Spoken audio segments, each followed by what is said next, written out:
Si tu es entrepreneur, infopreneur ou encore créateur de contenu et que tu as cette impression-là, que ton compte Insta tourne mais ne convertit pas, tu vas probablement vouloir regarder cette vidéo jusqu'à la fin. Parce que je vais te dire un truc que personne te dit. Alors oui, ça fait cliché de dire ça, mais c'est la réalité.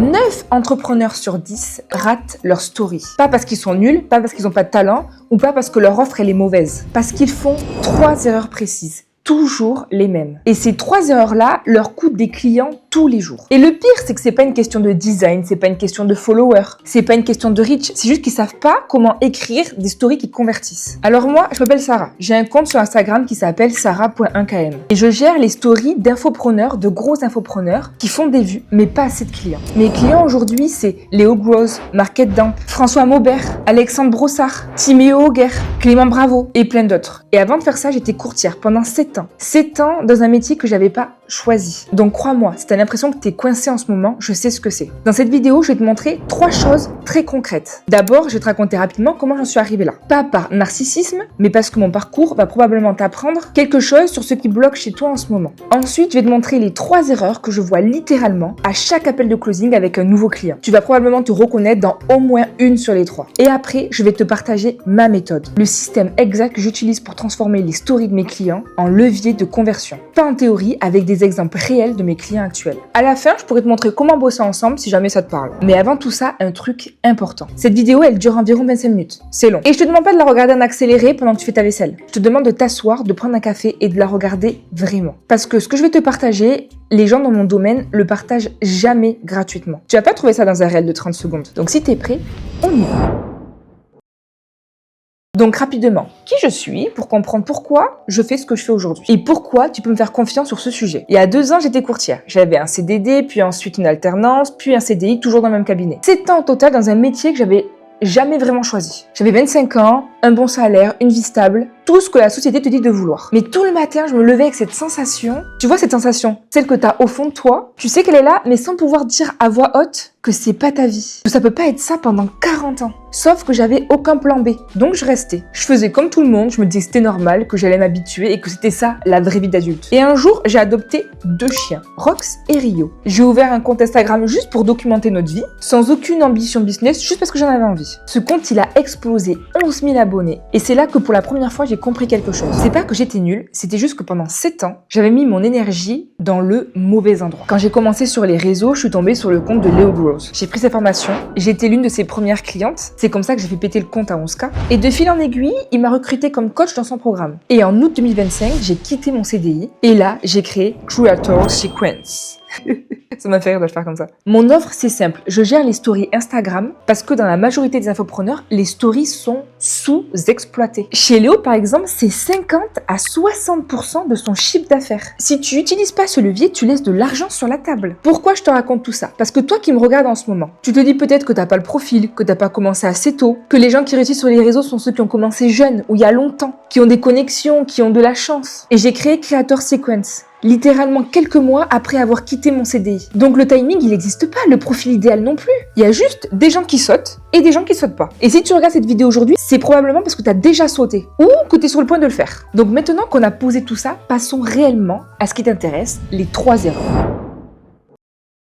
Ok, donc maintenant, les 3 erreurs. Avant de te les donner, un mot rapide. Ces 3 erreurs-là, je les vois à chaque appel de closing. Vraiment, à chaque appel. Que la personne ait 5000 followers ou 50 000 followers. Que son contenu cartonne ou pas, c'est toujours les 3 mêmes. Et ce qui est fou, c'est que la plupart du temps, les gens en face de moi se prennent la tête sur des trucs complètement différents. Ils me parlent de design, de template, de police. Ils me demandent quel logiciel utiliser, quelle police utiliser, quelle couleur mettre. Alors qu'en vrai, le problème, il est ailleurs. Donc, on y va.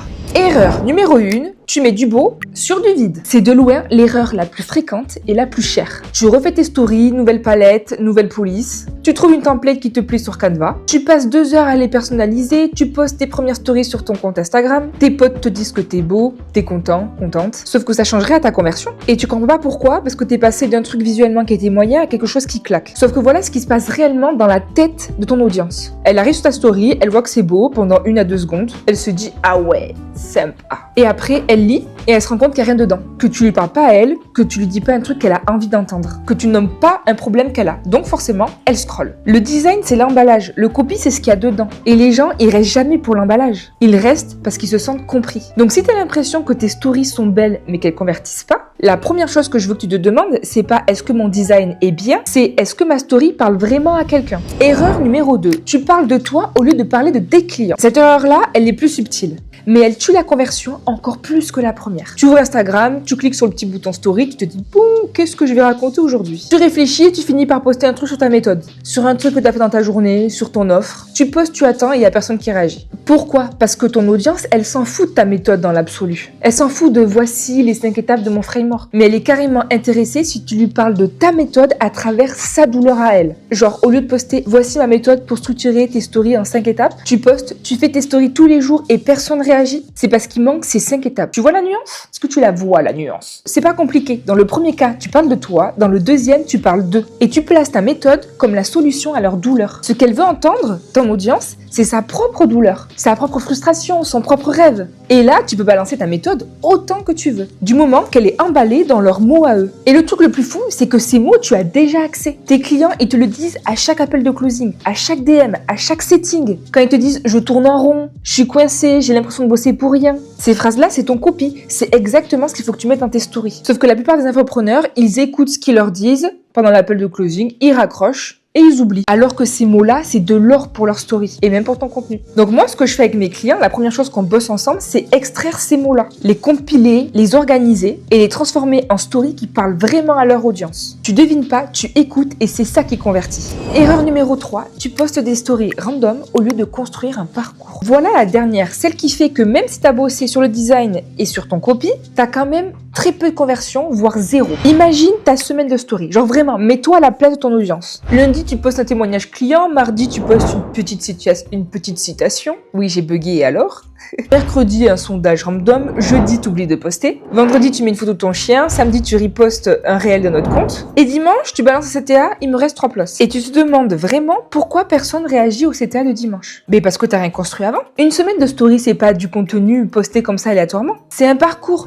Tu amènes ton audience quelque part. D'abord, tu poses une preuve. Tu montres que ce que tu fais marche pour quelqu'un d'autre et que ça pourrait marcher pour eux aussi. Ensuite, tu montres ton expertise. Tu montres un petit peu de valeur. Tu nommes un problème qu'ils ont. Tu leur fais sentir que tu comprends ce qu'ils vivent. Après, tu racontes une histoire, quelque chose qui crée ce lien émotionnel. Et là, quand la confiance est posée, tu poses ton CTA. Et là, les gens répondent. Pas parce que tu as eu de la chance, mais parce que tu as gagné cette réponse slide après slide. Tes stories, c'est pas un feed, c'est une conversation et une conversation, ça se construit. Donc voilà tes 3 erreurs. Erreur numéro 1, tu mets du beau sur du vide, le design avant le copy. Erreur numéro 2, tu parles de toi au lieu de parler de tes clients. Tu devines au lieu d'écouter. Erreur numéro 3, tu postes des stories random au lieu de construire un parcours. Ok, donc maintenant on passe à ce qui marche. Ce que je vais te partager là, c'est exactement ce que je mets en place avec mes clients quand on commence à bosser ensemble. C'est la méthode Creator Sequence et c'est ce qui transforme un compte qui tourne dans le vide en un compte qui ramène des clients. Le principe de base des stories, comme je te l'ai déjà dit, c'est un parcours. C'est pas un feed. On l'a vu dans l'erreur numéro 3, tes stories, c'est pas une suite de contenus qui s'enchaînent au hasard. C'est un parcours que tu construis sur ta semaine. Et ce parcours, il a une logique, une vraie logique. 3 piliers que tu dois avoir dans tes stories chaque semaine, sans exceptions. Pilier 1, la preuve. C'est ton point d'ancrage. Avant que ton audience te fasse confiance, elle a besoin de voir que ce que tu fais, ça marche. Oublie pas, les Français achètent quand les autres achètent et que ça marche pas que pour toi. Donc, dans ta semaine de story, tu dois absolument avoir des moments où tu postes tes preuves, des résultats clients, des témoignages, des avant-après, des captures d'écran, des chiffres. Pas tous les jours, pas en mode gros lourd, mais régulièrement. L'erreur que je vois souvent, c'est les gens qui mettent la preuve genre 1 fois par mois, comme si c'était sale d'en parler, alors que c'est exactement l'inverse. La preuve, c'est ça qui rassure ton audience. C'est ce qui lui permet de se projeter, c'est ce qui lui permet de se dire « moi aussi je veux ces résultats-là ». Sans preuve, t'es juste un infopreneur de plus qui parle dans le vide. Pilier number 2,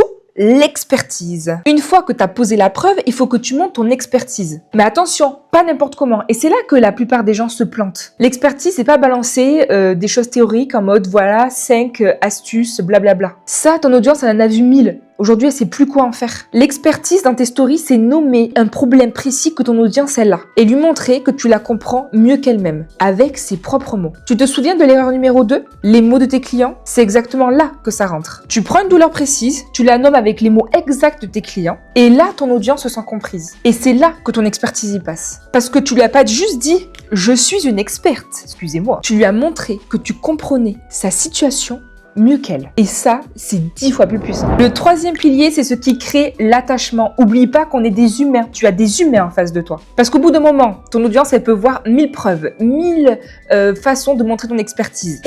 C'est bon Rio, y a rien. C'est sûr qu'elle est aboyée. Si elle se sent pas connectée à toi en tant que personne, elle va pas acheter. Les gens achètent à des humains, pas à des marques. Donc, dans ta semaine de story, tu dois raconter aussi de toi, ton parcours, tes coulisses, tes galères, tes choix, tes doutes, tes victoires. Pas en mode je mets en scène, en mode vrai, en mode juste humain. C'est ce qui transforme une audience en communauté. Une communauté en clients et des clients en client qui reste. Donc là, tu te dis peut-être, ok Sarah, j'ai compris les 3 piliers. Mais concrètement, je fais comment dans ma semaine? Une semaine de story qui convertit, c'est pas des stories que tu postes comme ça de façon isolée. C'est une suite de séquences. Et chaque séquence, c'est un mini parcours sur un sujet précis. Quelques slides qui s'enchaînent et qui amènent ton audience vers un but précis. Et il y a différents formats de séquences. Il y en a une que j'utilise souvent, celle que j'appelle le carré. C'est 4 étapes. Preuve, conviction, promesse, CTA. Tu poses une preuve concrète, un résultat, un témoignage. Tu nommes une conviction, la douleur précise que ça résout. Tu fais une promesse, ce que ça change concrètement, et tu termines par un CTA net. C'est un format qui marche quand tu veux pousser une offre ou faire un appel à l'action précis. Mais c'est un format parmi tant d'autres. Selon le moment de la semaine, le client, le sujet, j'utilise pas forcément que celui-là. Parfois, je commence par une histoire personnelle, parfois par une question qui fait réfléchir, parfois par une douleur qu'on vient nommer comme ça sans détour. L'idée, c'est pas d'appliquer le carré tous les jours. C'est de comprendre que chaque sujet mérite sa séquence. Et que cette séquence, elle a une logique narrative. Un début, un milieu, une fin. C'est ça qui transforme tes stories en une suite de contenus aléatoires en vrai parcours. Mais attention, il y a un truc important que personne te dit. Oui, je fais la drama comme ça. Cette méthode, sur le fond, elle est la même pour tout le monde. Le carré, les 3 piliers, la séquence, c'est universel. Mais sur la forme, c'est différent pour chaque client. Parce que chaque communauté est différente. Donc concrètement, ce que je fais avec mes clients, je teste, je poste des stories, je regarde les stats. Je vois ce qui a fait réagir, ce qui a généré des DM, ce qui a fait scroller, et j'adapte en continu. Et c'est exactement ça que la majorité des infopreneurs ne font pas. Ils postent leurs stories, ils regardent même pas les stats. La dernière fois, carrément, un infopreneur m'a dit un appel qui savait même pas qu'on pouvait voir le nombre de clics ou si les gens étaient passés à la story suivante ou s'ils avaient scrollé. Ils savent pas quel slide a fait sur 40% de leur audience. Ils savent pas quelle phrase a généré 8 DM et ils continuent à poster pareil sans jamais ajuster. Et après, ils se demandent pourquoi ça marche pas. Tes stories, c'est pas du contenu qu'on poste et qu'on oublie. C'est de la donnée. Et cette donnée, c'est ce qui te dit exactement ce qui parle à ton audience. Encore faut-il la regarder. Le truc important, cette méthode, elle marche à tous les coups. Mais quand elle est appliquée correctement. Ok, donc maintenant que tu as vu la méthode, laisse-moi te montrer concrètement ce que ça donne. Pas en théorie, mais avec mes vrais clients. Des gens que tu peux aller voir, des gens à qui tu peux aller vérifier leur compte. Parce que tout ce que je t'ai dit jusqu'ici, tu peux te dire, ouais, ok, c'est joli en mots. Donc, on va passer sur des faits. Premier exemple, Léo Grows. Léo, comme je te l'ai dit, c'est mon mentor, mon premier client et un de ceux avec qui je continue de bosser aujourd'hui. Léo, c'est quelqu'un qui fait des centaines de milliers de vues par mois sur ses contenus. Et tu sais quoi? Sur tout ce qu'il fait, sur tout ce qu'il génère, 50 à 60% de son chiffre d'affaires passe par les stories. 50 à 60%. Juste les stories. Si Léo fait plus de la moitié de son chiffre d'affaires grâce aux stories, pose-toi cette question. Qu'est-ce que tu laisses sur la table en ce moment, toi? Deuxième exemple, François Maubert. François, c'est un cas particulier. C'est le kiné de Cyril Gain, François Ngannou et j'en passe. François avait un compte à 7000 abonnés et il a perdu. Il a dû tout reprendre de zéro. Et quand tu reprends de zéro ce que tu as fait sur les réseaux, c'est dur. Donc avec lui, on a bossé spécifiquement sur les carousels. L'objectif, c'était simple. Créer du contenu pépite qui pose son expertise dès le départ pour qu'il rattrape rapidement le terrain perdu. C'est un exemple intéressant parce que ça te montre que j'adapte selon où est mon client et ce dont il a vraiment besoin. Et c'est pas toujours les stories. Parfois c'est les carousels, parfois c'est une combinaison. L'important c'est de poser le bon levier au bon moment. Troisième exemple, Don Camilo. Don Camilo, c'est l'inverse de François. Quand on a commencé à bosser ensemble, il avait 600 abonnés. C'est petit, c'est le début et je vais être honnête avec toi, la croissance qu'il a eue depuis, il est à 900 abonnés. Bon, c'est pas forcément grâce à moi, c'est grâce à son contenu. Mais ce qui change tout, c'est que sur cette base-là, il a commencé à avoir ses premiers leads chauds, des vrais. Et tu sais pourquoi? Parce que dès le départ, on a posé une stratégie à son audience. On a commencé tôt, on ajuste, on adapte chaque semaine. C'est ça qui fait qu'une stratégie évolue en continu. L'idée que je veux que tu retiennes là, c'est que tu n'as pas besoin d'avoir 100 000 abonnés pour faire des stories. C'est même l'inverse. Plus tôt tu poses les bonnes fondations, plus tôt tu convertis tes 600 abonnés. Et plus tard, quand tu seras à 6 000, 60 000, 600 000, tu auras déjà un système qui marche. Tu n'auras pas à tout reprendre depuis le début. Et dernier exemple anonyme, je vais te parler d'un dernier client, mais celui-là, je vais pas le nommer. C'est un entrepreneur français qui a plus de 100 000 abonnés sur les réseaux, audience massive, contenu qui cartonne. Et pourtant, comme je te disais tout à l'heure, sur son contenu, sur ses stories, il y avait largement de la place pour optimiser. Pas parce que ça marchait pas, mais parce que ça pouvait marcher beaucoup plus. Et c'est ça que tu dois comprendre. Il n'y a pas besoin d'avoir un compte qui ne convertit pas pour avoir besoin de moi. Les gens qui convertissent déjà, c'est souvent eux qui ont le plus à gagner. Parce qu'ils ont déjà un système qui tourne et qu'avec les bons leviers, ce système peut tourner 2 fois plus vite. Avant de passer à la suite, laisse-moi te poser un truc. Léo, François, Don Camilo, mon client anonyme, ils ont rien en commun en termes de niche, de taille de compte ou d'expertise. Ce qu'ils ont en commun, c'est qu'à un moment donné, ils ont compris que leur story, c'était pas juste du contenu en plus. C'est un levier business, un vrai, et qu'il méritait d'être traité avec autant de sérieux que leur offre elle-même. Et c'est là qu'on commence à bosser ensemble. Ok, donc voilà, t'es arrivé au bout de cette vidéo. Avant qu'on se quitte, je veux qu'on fasse une dernière chose ensemble.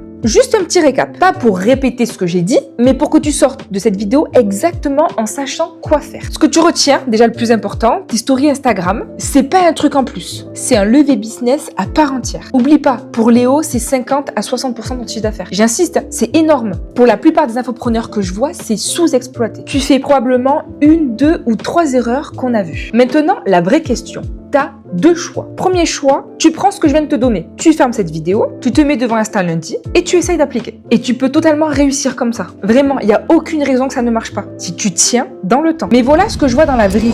Sur 100 personnes qui regardent une vidéo comme celle-ci, peut-être 10 vont essayer. Sur 10, peut-être 2 vont tenir sur 4 semaines. Et sur 2, peut-être 1 va analyser ses stats. C'est pas parce que les gens ils sont nuls, c'est parce qu'ils ont déjà un business à gérer. Des clients à délivrer, des appels à passer, du contenu à tourner et écrire des stories chaque jour qui suivent une vraie stratégie, analyser des stats pour comprendre si ça marche, c'est 5 à 10 heures par semaine que tu n'as probablement pas. Deuxième chose, tu me délègues le truc. Si pour toi, ça y est, t'as compris que c'était important, mais que t'as pas le temps de le faire vraiment bien, c'est là que je rentre en jeu. Aujourd'hui, je travaille avec un nombre limité de clients par mois. Je peux pas en prendre 50 parce que chaque compte demande à ce qu'on adapte sa stratégie à sa communauté. Donc, c'est qualité avant quantité. Et avec mes clients, voilà ce qu'on fait. On définit ensemble la stratégie des stories. On extrait les vrais mots de tes clients, extrait de tes appels et de tes DM. Je rédige, je structure et je design tes stories chaque semaine. On analyse les stats ensemble, on ajuste et ton compte commence à convertir.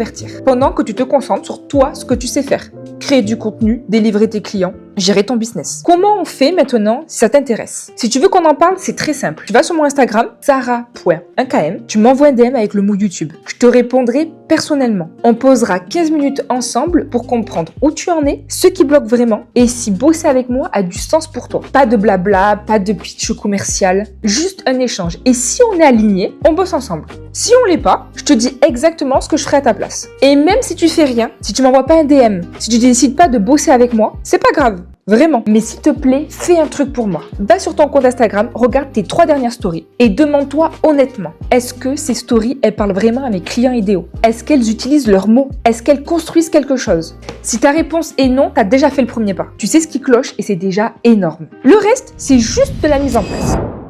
Bref, voilà, c'est ma première vidéo YouTube. J'espère que ça t'a apporté de la valeur parce que mon Dieu, qu'est-ce que c'est long à tourner. Si oui, laisse un commentaire. Dis-moi ce que t'en as pensé, dis-moi ce qui t'a parlé. Ça m'aide à savoir quoi faire pour la prochaine. Et si tu connais un infopreneur qui galère avec ses stories, partage-lui cette vidéo. Ça peut vraiment changer son business. Sur ce, prends soin de toi, bosse fort, tiens dans le temps et on se voit dans la prochaine. Allez, bisous.